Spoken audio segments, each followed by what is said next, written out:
Hola, bienvenidos a Padres a Medianoche. Yo soy Juan Carlos. Hola, buenas noches.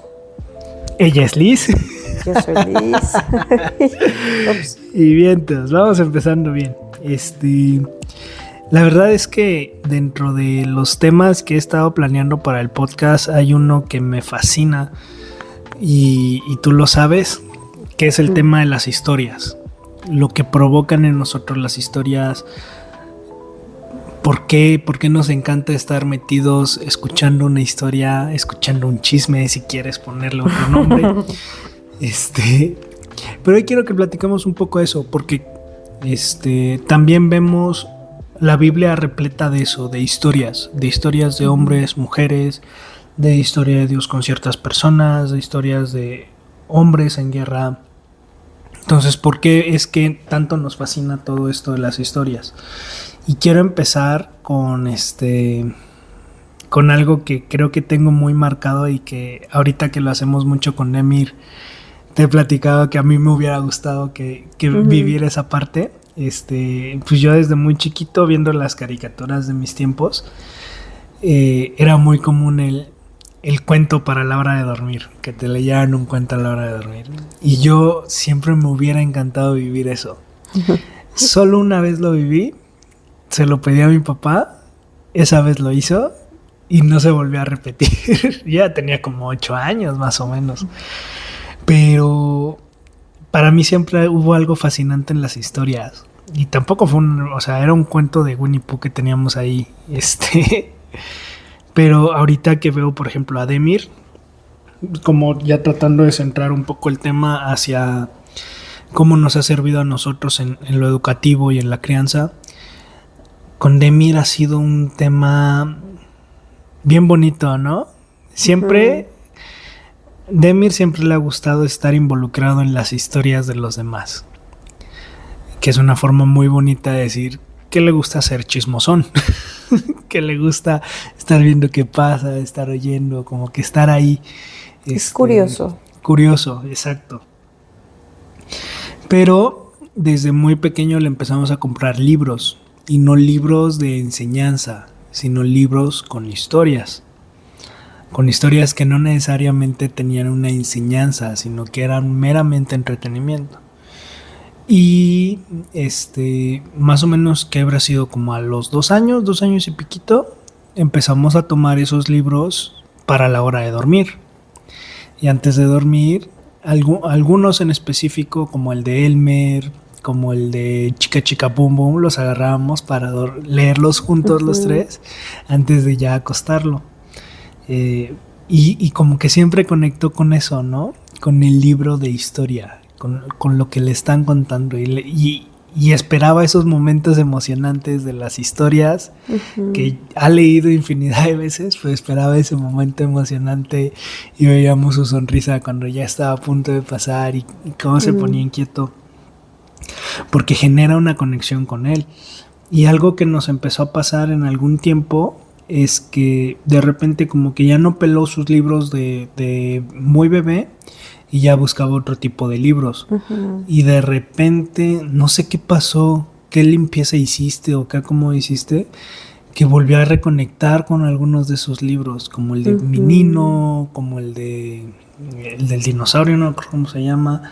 Como que empezó a reconectar con esos libros y los pedía otra vez para leer y los volvía a buscar. Pero a nosotros creo que nos ha servido mucho para fomentarle en él, ya en el área educativa, un deseo por leer y escribir. Como que eso fue su primer acercamiento, ¿no? Tú que estás más tiempo con él en escuela, en casa, ¿cómo ha sido hacer este trayecto a través de las historias con él? Pues es que creo que ni siquiera tiene que ver con el homeschool, porque creo que la lectura, por lo menos hoy en casa, es en cualquier momento. Entonces se puede dar en la mañana, se puede dar en la hora del snack y también pues en la noche. O sea, todo depende de cómo va nuestro día, si hay lluvia o no hay lluvia. Pero en general a él le gusta leer los libros y si hay un momento en el que ya no tenemos otra cosa que hacer, pues vamos a leer un libro o vamos a lo que sea, ¿no? Entonces siempre, pues, hay un momento para leer un libro. Entonces creo que en general el gusto que he adquirido a través de las historias ha ido evolucionando a cada vez, como tú dices, cada vez libros más largos incluso, y con muchos más detalles. Que incluso el último libro que el último que le compraste fue El Progreso del Peregrino, ilustrado para niños. Y este libro me sorprende porque yo soy de ese tipo de personas que, que no tengo el hábito de la lectura como hábito desde niña, o sea, no. Eso lo empecé a adquirir apenas puedo decir apenas por los años, o sea, son muchos años de no haber leído. Y ahora pues que leo, leo lo que realmente me interesa y a veces tardo muchísimo en leerlo todo, ¿no? Y bueno, a veces me pongo a leer, yo tengo mi tiempo de lectura, mi hijo tiene tiempo de lectura después de que yo leo, él trae sus libros, los ve y ya luego yo le leo. Entonces me pasa que yo ya hice mi lectura, yo ya hice mi tiempo devocional y bueno, vamos a leer, vente.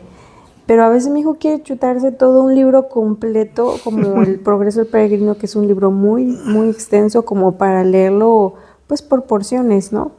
Entonces a veces yo estoy leyéndolo y así como que se me empiezan a ir los ojos de que me empieza a dar sueño, pero un sueño real, o sea, un sueño que de repente me desconecto y él me despierta o me dice, o me corrige porque empiezo a cambiar las palabras y me dice, dijo esto, o sea, me corrige y yo digo, ¿cómo puede ser posible que, es que no sabe leer todavía, pero él recuerda las palabras porque se lo hemos leído muchísimas veces?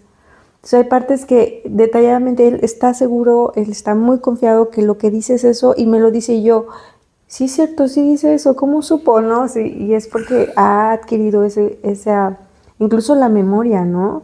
El poder retener esa información. Sorprendente que un niño de su edad, o sea, 4 años, creo que es la mejor edad, obviamente, pero es sorprendente para un adulto saber que un niño retiene mejor que yo, o sea. Sí. ¿Te acuerdas cuando yo creo que tendría como 3 años, apenas empezaba a desarrollar un lenguaje más complejo? Pero había un libro que le gustaba mucho, que él se lo compramos específicamente porque él tenía un tema con morder, que es Dudú, el de No muerdas, Dudú. Y por esa época, entre los 2 y medio, 3 años, que él ya empezaba a desarrollar más lenguaje, era capaz de sentarse y pasarlo página a página y decirnos tal cual las palabras que venían. Él no sabe leer, pero no sabía decir las palabras que venían en cada lado y contarnos la historia con su lenguaje limitado, pero lo suficientemente amplio porque recordaba el libro. No porque supiera las palabras o su significado, simplemente recordaba el libro. Y actualmente ha cambiado, si te das cuenta, ya cuestiona las palabras que no conoce. ¿Qué es esto? ¿Y qué es esto? ¿Y qué es esto? Y el otro día, ayer justamente, que estábamos hablando, y no recuerdo cuál fue la palabra, pero estaba hablando con su papá y estaban jugando al doctor.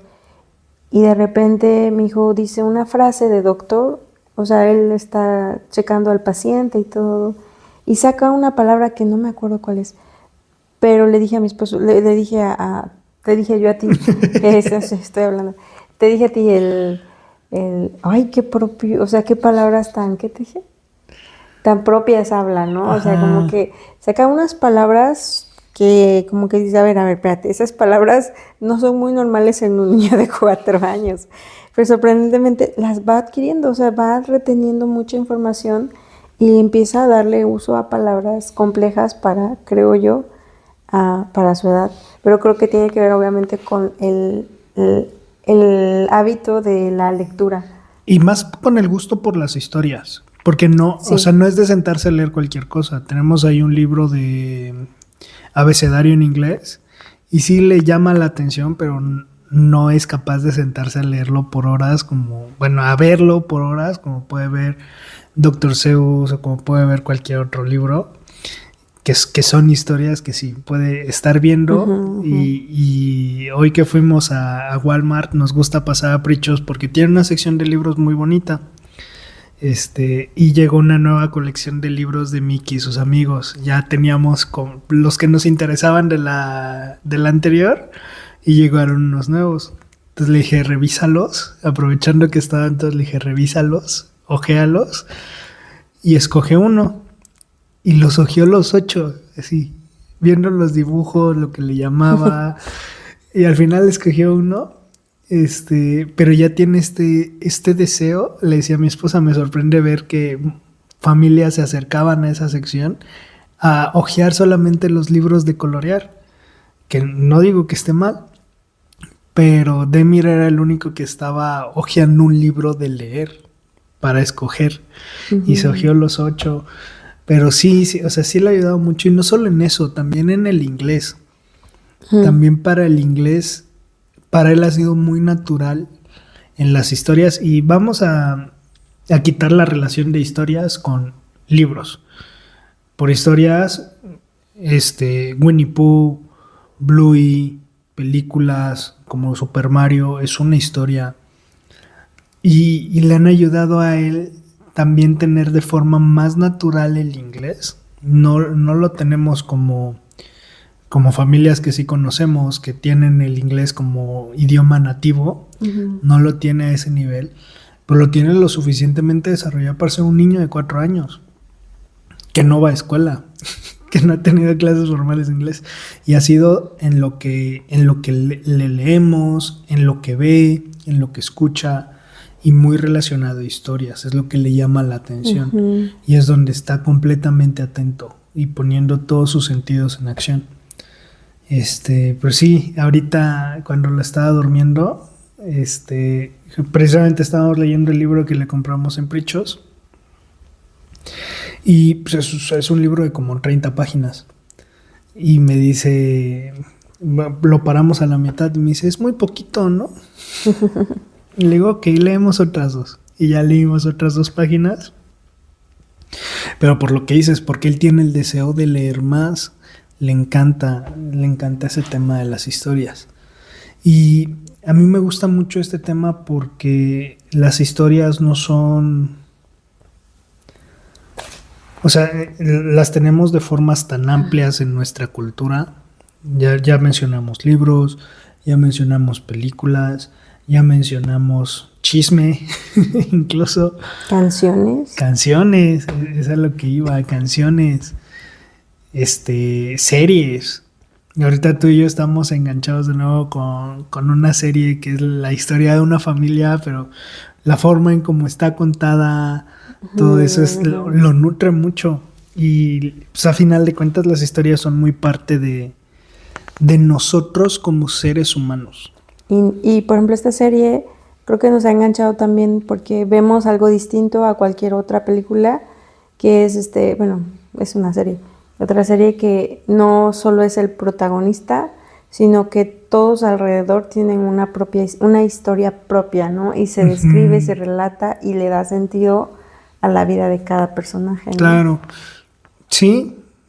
Y es bien bonito de repente encontrarse con esas historias con las que uno conecta, porque lo platicábamos precisamente con esta serie, terminas generando un vínculo emocional con esas personas que ya entendiste su historia, que ya escuchaste, y terminas generando un vínculo emocional con un libro, con una canción, con una película. O sea, yo me acuerdo la primera vez que viste El Señor de los Anillos, generaste un vínculo con esa película, por muy larga que sea. A ti que te choca ver películas largas, es de las cosas que más disfrutas ver El Señor de los Anillos hoy día. Y sorprendentemente hay muchas partes que no me acuerdo y me vuelvo a sorprender. Y vuelves a conectar con eso, ¿no? Pero sí, o sea, es bien interesante el vínculo emocional que generas con una historia, ya sea con quien te la está contando o con el momento en que la escuchaste.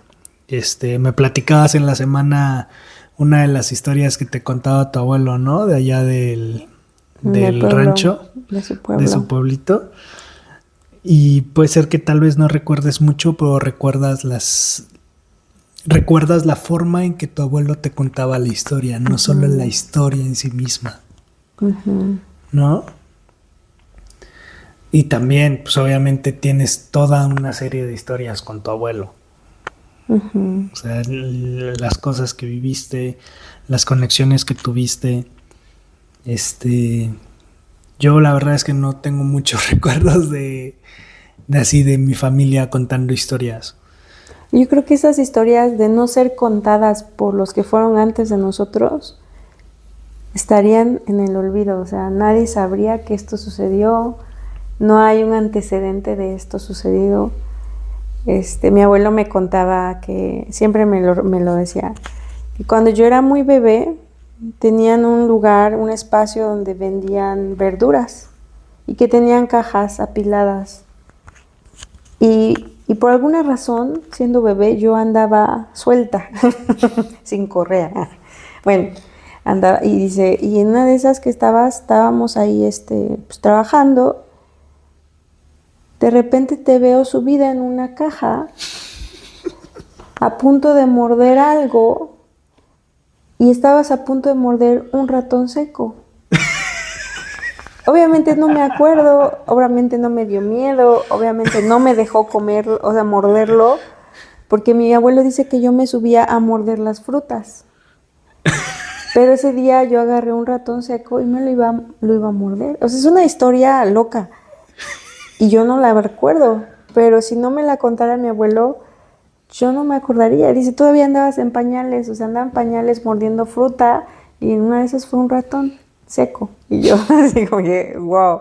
O sea, y esa historia ni mi mamá me la contaba. O sea, esa es una historia que mi abuelo sabía y que mi abuelo Y que él relató y guardó en su relató y corazón. me la siguió contando hasta que Dios le permitió recordarme cada vez esa historia. Es bien loco, de repente las historias que tenemos, ¿no? O sea, tú esa, yo ya te he platicado la primera vez. Sí, yo me perdí mi primera excursión a Six Flags y la razón por la que yo le adjudico mi miedo a los juegos de feria, porque me operaron del apéndice. Ujú. Y me perdí mi primera excursión a Six Flags a un mes de la excursión. Pues yo, típico niño, de es más importante el juego que el baño, se aguantaba. Se podía pasar, yo creo, de las una que salía de la primaria, De la una. de la una que salía de la primaria, porque yo estaba en primero, tenía 6 7 años, Ajá. hasta las 8 9 de la noche, que acababa mis tareas y acababa de jugar y todo, sin ir a tocar el baño a hacer pipí o cualquier otra cosa. Y eso fueron, ¿qué te gusta? Yo calculo que mínimo han de haber sido O sea, bien, ¿qué edad bien unos tenías? 3 4 meses, 6 años. Ay, 6 años, no inventes. Y me acuerdo mucho estábamos con unos vecinos, yo acompañé a mi mamá porque ya como que medio me sentía mal. Y lo único que recuerdo, o sea, no recuerdo nada, no recuerdo ni de qué estaba hablando mi mamá. Lo único que recuerdo es un dolor tan insoportable en la panza y yo tirado en el piso berreando, así insoportable, no podía más. No sé cómo llegamos al hospital, no sé absolutamente nada, solo recuerdo estar en el hospital, que me estén revisando y moviéndome en silla de ruedas. Eso es lo que recuerdo. Y pasa eso, me operan, como había reventado el apéndice, tenían que hacer limpiezas. Y yo estaba en un cuarto solo, afortunadamente, porque sí era medio incómodo, porque llegaban los doctores, Ujú. llegaban los doctores, me quitaban la gasa de la herida y me hacían las limpiezas de todo el líquido, pues todo lo que había salido. Y yo creo que estuve fácil como unas 2 o 3 semanas en el hospital, simplemente para que me hicieran limpiezas antes de hacerme los puntos. Me pusieron los puntos, y otra semana más sin poder ir a la escuela. Pues entre eso pasó el viaje a Six Flags. Me quitan los puntos justo la semana siguiente que había sido el viaje a Six Flags, que ya pude regresar a la escuela. pues para mí fue un choque, y yo soy muy así, tristemente.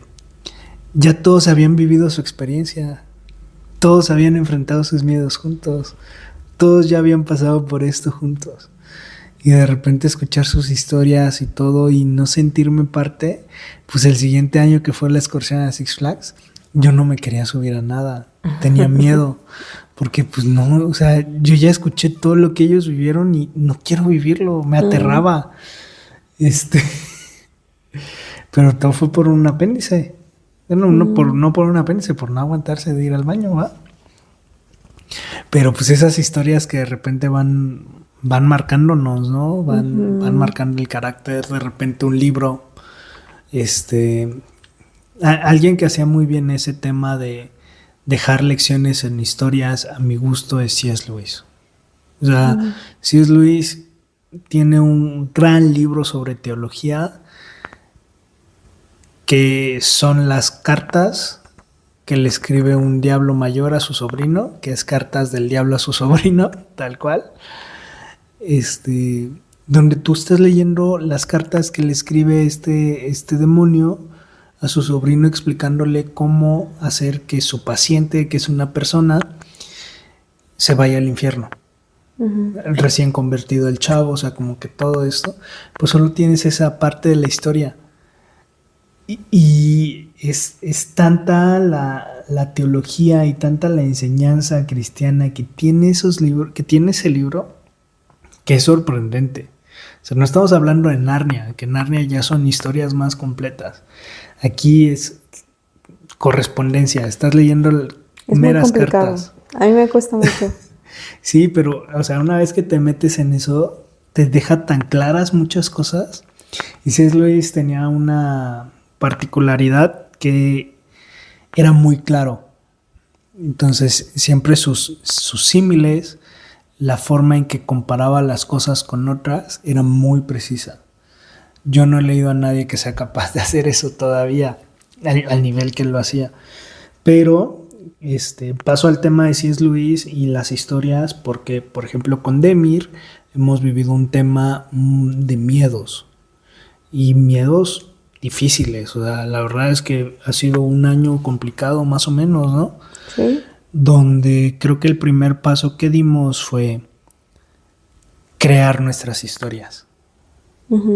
Durante alrededor de como 6 meses, tal vez un poco más, creamos este mundo muy inspirado en Tolkien, en C.S. Lewis, que me gusta mucho la mitología de ellos, de un hobbit, un pequeño hobbit que era el hobbit Demir, que iba viviendo sus aventuras con sus amigos, sus vivencias en su mundo propio, pero que yo utilizaba para que Demir entendiera ciertas cosas que estaba viviendo. Y creo que eso fue el primer gran paso que pudimos dar para empezar a quitar muchos miedos. Porque veníamos de miedos donde no era ni siquiera capaz de sentarse a ver una película, de sentarse a ver un capítulo de Bluey. O sea, era de no aguantar nada. Y eso ayudó a que hoy por lo menos ya tiene tiempo que al menos una película la ve de cajón, ¿no? Que es la de Mario. Que siempre es la misma, pero sí. Pero, pues, o sea, ya superó ese miedo y ha superado otros. Y ha ido avanzando poco a poco, pero fue a través de historias. Él aprendió lecciones valiosas a través de las historias que les estaba contando. Y a través de no creer que lo que él piensa que va a ser malo es malo. Aprender a escuchar completo. Y eso le ha ayudado mucho, por ejemplo, con el tema de la iglesia, que de repente tiene miedo a las historias, no sabe qué historia van a contar, pero tiene miedo de estar ahí y que algo que pasa en la historia le vaya a dar miedo. Y le ha ayudado mucho a poder sentarse a escuchar la historia completa, ¿no? Y ya no tener este miedo. En principio, a veces regresa, pero en general creo que ha ido avanzando mucho en eso. le ha ido perdiendo el miedo con el progreso del peregrino. Había una página en específico que le daba miedo. Y ahí también fue motivarlo a, mira, vamos a leerlo completo. Si te da miedo, no la volvemos a leer. Y aprendió a pasar ese miedo y ya lo puede leer completo. Ya no tiene que saltarse ni una parte. Ujú. Pero creo que las historias le han ayudado mucho a él. Y creo que a ti y a mí también, por ejemplo, con El Señor de los Anillos, ver la valentía de Sam, ¿no? Ver la, de alguna manera la redención de Boromir cuando salva a Frodo y Sam de los orcos y pues fallece en ese momento, pero esas son lecciones que a veces no somos capaces de entender si no es por estas mismas historias, si no es por estos libros, por estas películas, por estas canciones, porque son ejemplos muy reales, ¿no? Ujú, ujú. O sea, tú y yo lloramos con Sam en El Señor de los Anillos, porque es muy triste cuando Frodo lo deja, cuando Frodo lo cambia por Gollum, ¿no? Ujú. Está bien cañón. No sé si tú recuerdas de alguna película o algo que la historia te haya ayudado a entender mejor respecto a emociones o toma de decisiones o valores. Pues ahorita no tengo ninguna en mente, pero por ejemplo hablando del Señor de los Anillos, Meryn y Pippin, Pippin y Merry. ellos son unos personajazos, o sea, de risa, de chiste, son la onda de la película. Y por ejemplo estaba pensando en que cada uno de estos personajes tienen un papel, un rol, y cada rol que llevan se desempeña en el lugar a donde están. Entonces cuando ellos se supone que se los llevan, ¿no? Se los llevan prisioneros. Uh-huh. Y terminan al final en el bosque de los Ent. Ajá. Y cómo ellos influyeron a la decisión que ellos tomaron. A derrotar a Saruman. Ajá. Por su lado había una batalla contra Saruman y por el otro lado Frodo y Sam intentando llegar a destruir el anillo y por otro lado los otros que se unieron a Frodo y Sam para pelear contra Sauron. Para pelear contra Saruman. Sauron. Entonces, como que todos estaban desempeñando un papel muy importante en el lugar donde estaban. Y al final de todo complementó, ¿no? Y se logró, no sé, o sea, me sorprende, o sea, creo que es importante, ¿no? Creo que lo que cada uno hizo en eso fue importante. Sí, y creo que ya para terminar, una de las cosas por las que veo que también como seres humanos nos gustan las historias tanto es porque no solo es la historia, es quién tú eres en el momento en el que llegas a esa historia o en el que te cuentan esa historia. Por lo que hablábamos de tu abuelo, tú no recuerdas solamente la historia que te contaba tu abuelo, tú recuerdas cómo se escuchaba su voz, sus chistes, que tal vez siempre hacía el mismo chiste en el mismo momento de la historia. Tú recuerdas cómo te hacía sentir. Uh-huh. Tú recuerdas si te sentabas a su lado, si te abrazaba. Recuerdas eso. Uh-huh. Y recuerdas esas historias. De mí recuerda cuando le leemos un libro, no solo el libro. Recuerda el otro día dijiste esto aquí. O sea, se burla de ti, te hace un chiste de algo que dijiste mal o algo que pasó la última vez que leímos esa historia. ¿Por qué? Porque las historias son también el pedazo de nosotros que dejamos al encontrarnos con esa historia. O sea, de alguna manera, por decirlo así, la historia nos quita una parte de nosotros y nos pone en nosotros una parte de ella. ¿Tú recuerdas la primera vez que viste El Señor de los Anillos? Y tal vez no recuerdas toda la película, pero recuerdas la emoción que te causó ver por primera vez El Señor de los Anillos. Porque tú no la viste en cines, tú ya la viste ya muchos años después. Sí, no. Y la segunda vez ya estuviste mucho más atenta a la película que a la sensación que te estaba dejando, porque la sensación ya la habías vivido.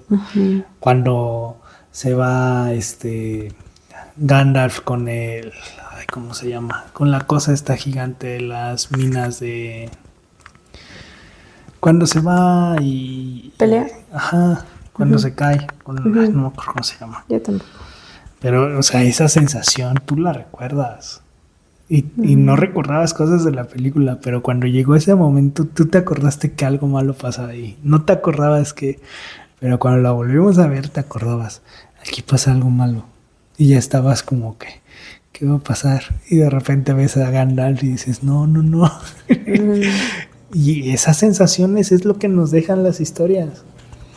Recuerdas esos momentos, recuerdas esas partes. Y pueden ser bonitas, pueden ser feas. Pueden ser de miedo, De tristeza. pueden ser de tristeza, pueden ser agradables, pueden ser emocionantes, pero las historias nos gustan por eso, porque siempre que interactuamos con una historia se queda en una parte de nosotros y nosotros nos quedamos con una parte de esa historia y eso es bonito.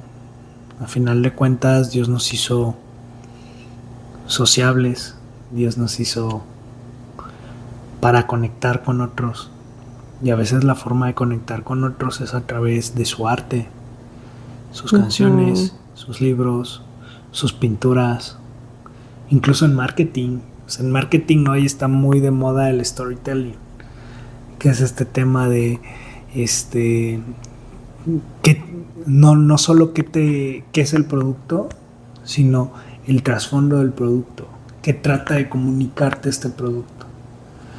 Y cómo conectas con el cliente en el prospecto. Se dice, Starbucks no vende cafés, vende experiencia.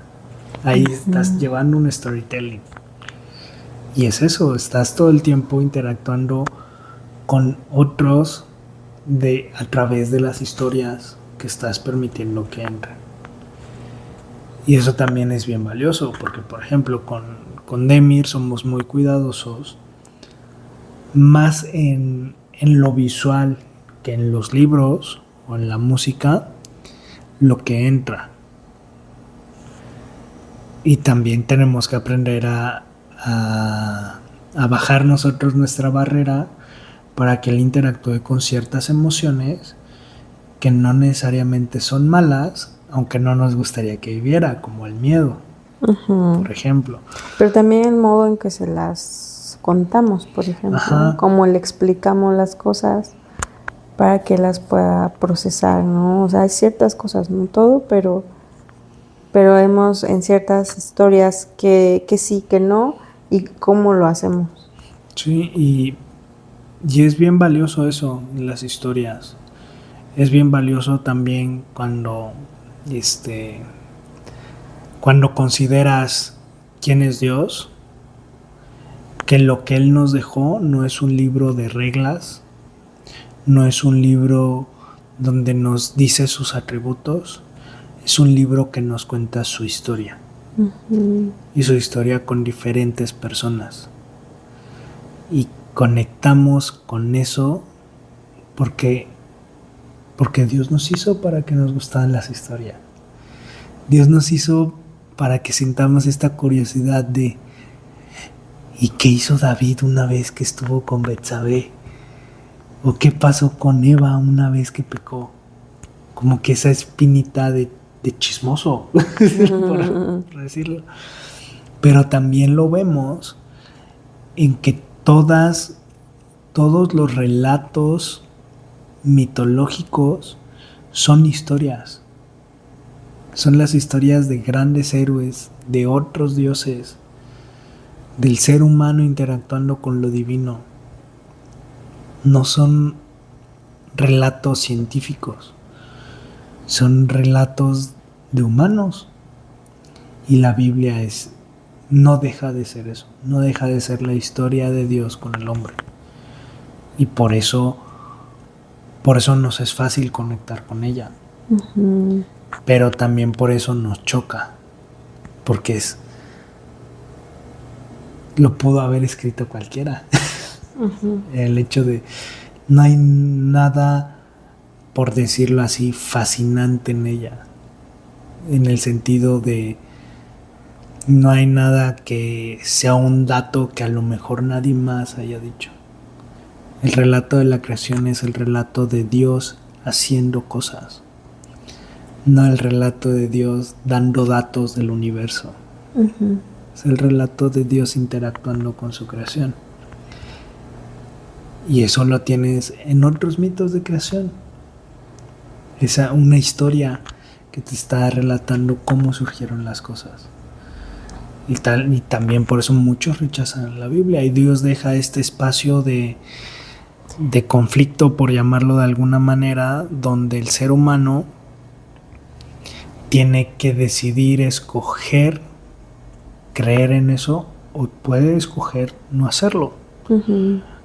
Y deja este espacio donde esto es suficiente, donde Dios quiere que creamos con esto. Y esto es suficiente. Y puedes encontrarlo en otros lados, pero no significa que por eso esto deje de ser verdad, o que por eso los otros sean verdad, sino que si somos capaces de, C.S. Lewis lo decía de una forma que me gustó mucho la primera vez que lo leí, que es que el hecho de que haya otros mitos y otras historias de muchos años que tengan puntos en común con el relato bíblico, no significa que el relato bíblico sea mentira, sino que posiblemente significa que el relato bíblico es verdad. Y por eso Dios impregnó en todas las culturas estos puntos en común con el relato bíblico. No sé si me explico. Ujú, ujú.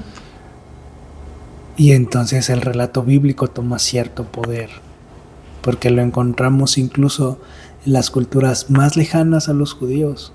Ujú. Esta expectativa de un Mesías, esta expectativa de un Dios creador, de un Dios que está sobre todo, esta idea de bien y mal, esta idea de bueno, esta idea de ofrendas, de presentar sacrificio a dioses, porque Dios quería dejar un mapa en todas las civilizaciones para que cuando llegara el Mesías todos lo reconocieran. Ujú. Pero no lo hizo diciendo, el Mesías va a llegar y va a ser así. Lo hizo, esta es mi historia. Iba relatando su historia con el ser humano. Ujú. Todo desde el principio. Y esa parte a mí me conmueve mucho. El pensar en que Dios quiere que nos gusten las historias, porque en ellas somos capaces de ver pequeños destellos de su carácter, pequeños destellos de la historia de Jesús y pequeños destellos, o grandes muchas veces, de cómo es el ser humano, y nos ayuda a entendernos como ser humano y cuánto lo necesitamos a él. Ujú. ¿Algo más que quieras decir? Creo que no. ¿No? Pues esperemos que este capítulo les haya gustado. Gracias por escucharnos una semana más. Y si aún no lo has hecho, te agradecemos que te puedas suscribir, que nos puedas seguir en Spotify, y esperamos poder seguir compartiendo contigo historias y alguna que otra enseñanza, y que podamos seguir teniendo este tiempo así como nosotros como papás, en medio de sus pláticas, en medio de la noche, una vez que ya el día se calmó. Gracias. Gracias, bye bye.